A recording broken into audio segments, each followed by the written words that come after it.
I define a fallen angel as a spiritual being created by God which fell out of heaven into a sinful/corrupted state. Revelation 12 records the first batch of fallen angels who fell from heaven. 3. And there appeared another wonder in heaven, and behold a great red dragon, having 7 heads and 10 horns, and 7 crowns upon his heads. 4. And his tail drew the third part of the stars of heaven, and did cast them to the earth. And the dragon stood before the woman which was ready to be delivered, for to devour her child as soon as it was born. Revelation 12, 3-4.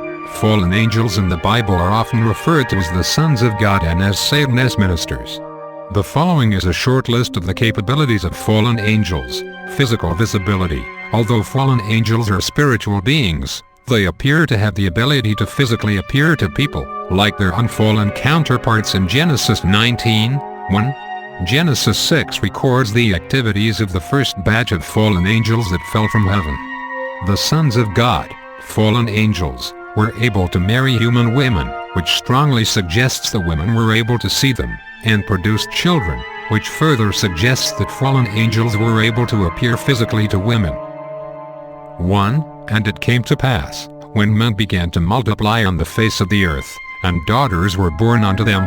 2. That the sons of God saw the daughters of men that they were fair, and they took them wives of all which they chose. 4. There were giants in the earth in those days, and also after that, when the sons of God came in unto the daughters of men, and they bare children to them, the same became mighty men which were of old, men of renown. Genesis 6, 1-2, 4. Extraterrestrial travel. Fallen angels apparently can travel out of this world. For instance, Satan and his fallen angels one day came to present themselves in front of God in heaven. Now there was a day when the sons of God came to present themselves before the Lord, and Satan came also among them. Job 1:6. Physical transformation and the ability to deceive.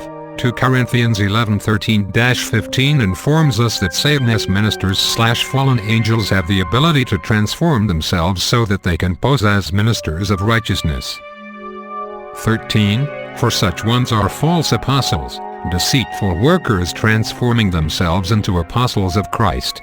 14. And did not Satan marvelously transform himself into an angel of light?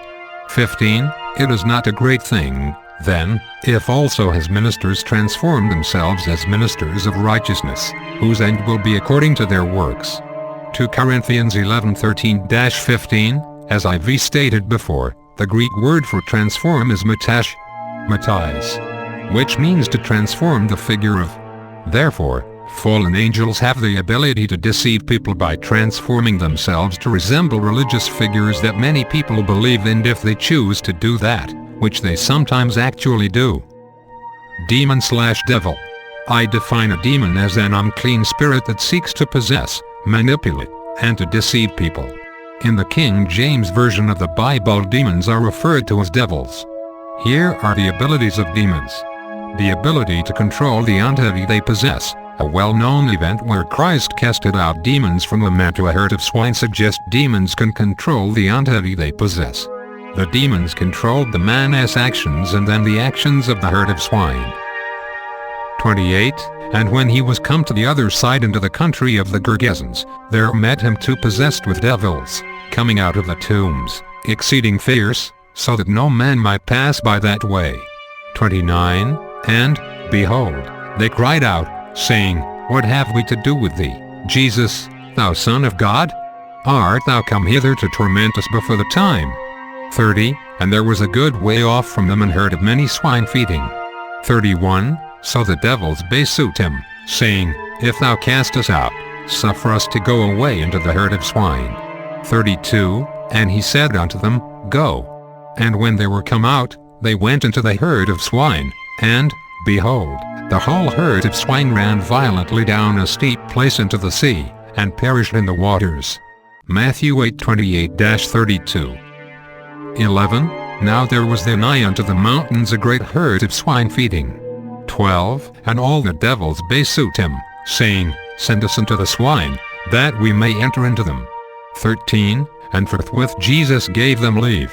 And the unclean spirits went out, and entered into the swine, and the herd ran violently down a steep place into the sea. They were about 2,000, and were choked in the sea. Mark 5:11-13, ability to inflict harm on their victim, S. Matthew 4:23-25 and Luke 4:40-41 suggest that demons have the power to inflict mental illness and physical diseases on their victims. 23. And Jesus went about all Galilee, teaching in their synagogues, and preaching the gospel of the kingdom, and healing all manner of sickness and all manner of disease among the people.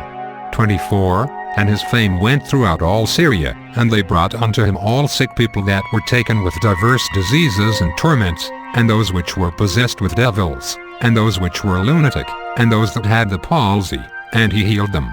25. And there followed him great multitudes of people from Galilee, and from Decapolis, and from Jerusalem, and from Judea, and from beyond Jordan. Matthew 4:23-25. 40. Now when the sun was setting, all they that had any sick with diverse diseases brought them unto him, and he laid his hands on every one of them, and healed them. 41. And devils also came out of many, crying out, and saying, Thou art Christ the Son of God. And he rebuking them suffered them not to speak, for they knew that he was Christ. Luke 4:40-41, unusual physical strength. The episode when Christ casted out demons into swine also suggests that demons can give an individual they possess unusual strength. 1. And they came over unto the other side of the sea, into the country of the Gadarenes. 2. And when he was come out of the ship, immediately there met him out of the tombs a man with an unclean spirit. 3. Who had his dwelling among the tombs, and no man could bind him, no, not with chains. 4. Because that he had been often bound with fetters and chains, and the chains had been plucked asunder by him, and the fetters broken in pieces, neither could any man tame him. 5. And always, night and day, he was in the mountains, and in the tombs, crying, and cutting himself with stones. Mark 5:1-5, limited physical movement. The book of Revelation gives us a clue about the limitations that demons have. Revelation 9:20 tells us that people of the works of their hands, that they should not worship devils, and idols of gold, and silver, and brass, and stone, and of wood, which neither can see, nor hear, nor walk even after being punished by plagues. 18. By these three was the third part of men killed, by the fire, and by the smoke, and by the brimstone, which issued out of their mouths. 19. For their power is in their mouth, and in their tails, for their tails were like unto serpents, and had heads, and with them they did hurt. 20. And the rest of the men which were not killed by these plagues yet repented not of the works of their hands, that they should not worship devils, and idols of gold, and silver, and brass, and stone, and of wood, which neither can see, nor hear, nor walk. 21. Neither repented they of their murders, nor of their sorceries, nor of their fornication, nor of their thefts. Revelation 9:18-21, the question that some people wonder is, why would men be worshipping devils if they are supposed to worship Antichrist, his image, and his idols? The theory which I think best addresses this issue is that the demons/devils actually will inhabit the images and idols of Antichrist. After all, Revelation 13:15 suggests that there is some form of life in the image of the beast. 14. And deceiveth them that dwell on the earth by the means of those miracles which he had power to do in the sight of the beast, saying to them that dwell on the earth, that they should make an image to the beast, which had the wound by a sword, and did live. 15. And he had power to give life unto the image of the beast, that the image of the beast should both speak, and cause that as many as would not worship the image of the beast should be killed. Revelation 13:14-15, by worshipping an image or idol of the Antichrist, people will also be worshipping the demon inhabiting the object. The demon inside the image, or idol of the beast, will be greatly limited by the entity they will inhabit. They will only be able to communicate. They will be unable to see, hear, or walk. Nevertheless, the images will have the ability to kill those who do not worship the image of the beast. I suspect the demon in each image or idol will help the forces of evil track the whereabouts of people with the mark of the beast and people without the mark of the beast. A demon will not have the physical capacity to kill an unmarked wearer themselves, since they will be confined to the item they inhabit. However, a demon entrapped in an idol or image can facilitate a person's death with their ability to alert someone who does have that capacity. Perhaps the demon will have the ability to sense who and who does not have the mark. The ability to deceive. Revelation 16 and 1 Timothy chapter 4 suggests that demons have the ability to deceive people with false beliefs. 13. And I saw 3 unclean spirits like frogs come out of the mouth of the dragon, and out of the mouth of the beast, and out of the mouth of the false prophet. 14. For they are the spirits of devils, working miracles, which go forth unto the kings of the earth and of the whole world, to gather them to the battle of that great day of God Almighty. Revelation 16:13-14. It is unclear how the demons will resemble frogs, so it is unclear if they will actually appear in physical form as frogs to the kings of the earth. 1. Now the Spirit speaketh expressly, that in the latter times some shall depart from the faith, giving heed to seducing spirits, and doctrines of devils. 2. Speaking lies and hypocrisy, having their conscience seared with a hot iron. 3. Forbidding to marry, and commanding to abstain from meats, which God hath created to be received with thanksgiving of them which believe and know the truth. 4. For every creature of God is good, and nothing to be refused, if it be received with thanksgiving. 1 Timothy 4:1-4. It is possible that the teachings of devils could be provided to people by religious/spiritual teachers who were possessed by devils, an alternative explanation. Some people cite the unbiblical book of Enoch to understand who demons are. The idea suggested in Enoch is that demons are the disembodied spirit of the Nephilim, giants, that perished in the great flood of Genesis. 8. And now, the giants, who are produced from the spirits in flesh, shall be called evil spirits upon 9. The earth, and on the earth shall be their dwelling.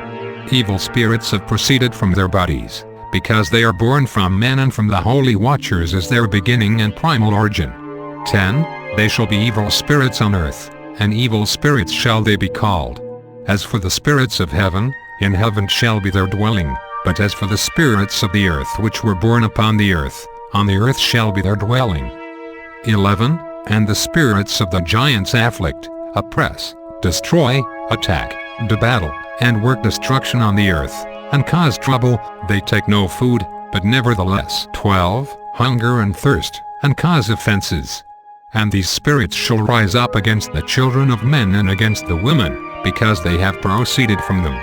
Enoch 15:8-12. It is possible that demons could be the disembodied spirits of the Nephilim, but without biblical evidence it is impossible and unwise to treat this idea as a fact. My overall view on fallen angels versus demons. Overall, fallen angels and demons have some similarities. Both are evil entities that work to deceive people. I acknowledge that it is quite possible that fallen angels and demons have even more similarities than what I recognize here. The main difference I see is that fallen angels appear to have more freedom of movement than demons do. Fallen angels do not seem reliant on having to possess something to get a task done. A fallen angel can physically transform and make themselves visible if they want to deceive a person. Meanwhile, a demon seems to have the need to possess a physical body in order to achieve a task. Relating all of this to aliens/UFOs. Since demons have some limitations in their movement and fallen angels appear to not have such limitations, it is far more likely that aliens are a low-level fallen angels than demons. However, this may be semantics more than anything, because both fallen angels and demons are formidable foes for the ordinary person. Nevertheless, if you encounter a demon or an alien/fallen angel, you can scare them away by using Christ's name.